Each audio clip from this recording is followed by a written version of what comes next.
Білім ордасы адам баласының екінші үйі, алтын ұясы. Бұл жерде біз тек білім алып қана қоймай, өмірлік құндылықтарды бойымызға сіңірдік. Бүгінгі түлектер қолтаңбасы мәңгілік жасыл бақ жобасы аясында біз мектебіміздің ауласын көріктендіріп, өзімізде кейінгі ұрпаққа жасыл мұра қалдыруды жөн көрдік.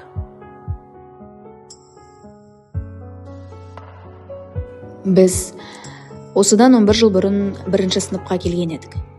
Сол кезде бізде дәл осы жаңа егілген өскіндей нәзік едік. Біз тек әріптен қана қоймай, бірге өсуді, табиғатты сүюді және достықтың қадірін түсінуді білдік. Алғашқы егілген гүліміз бізбен бірге бой түзеді. Жылдар жылжып, қоңырау үні бізді балалық шақтан ересек өмірге жетеледі. Міне, бүгін біз мектеп бітіріп жатырмыз. Біз үлкен өмірге қанат қағамыз, ал біздің мәңгілік жасыл бағымыз алтын ұямыздың төрінде қалады. Бұл гүл біздің алтын ұя мектебімізге, аяулы ұстаздарымызға деген шексіз алғысымыздың белгісі.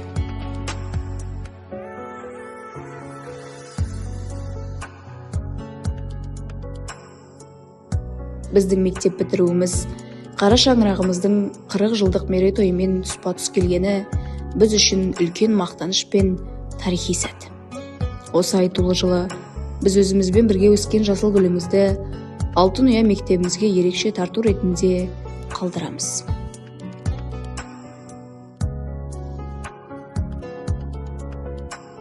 Біздің таңдауымыз тегіннен-тегін арша ағашына түскен жоқ.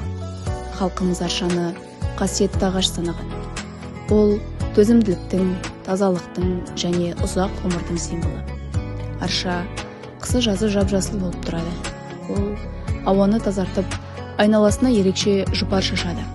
Біз егіп жатқан осы жас көшет біздің балалық шағымыз бен болашақ армандарымыздың арасындағы алтын көпір іспеттес. Ағаш түбіне 2026 жылғы түлектерден естелік деген жазуы бар тақтайшамызды да орнаттық. Бұл ағаш тамырын тереңге жайып, көкке бой созған сайын біз де солай биіктерді бағындырамыз. Осы арша сияқты біздің де бойымыздағы білім мен тәрбие мәңгі жасыл бақ болып қала бермек. Біз де осы ағаш сияқты өсеміз, өнеміз және еліміздің гүлденуіне өз үлесімізді қосамыз. Қолтаңбамыз жасыл бақ болып жайнай берсін.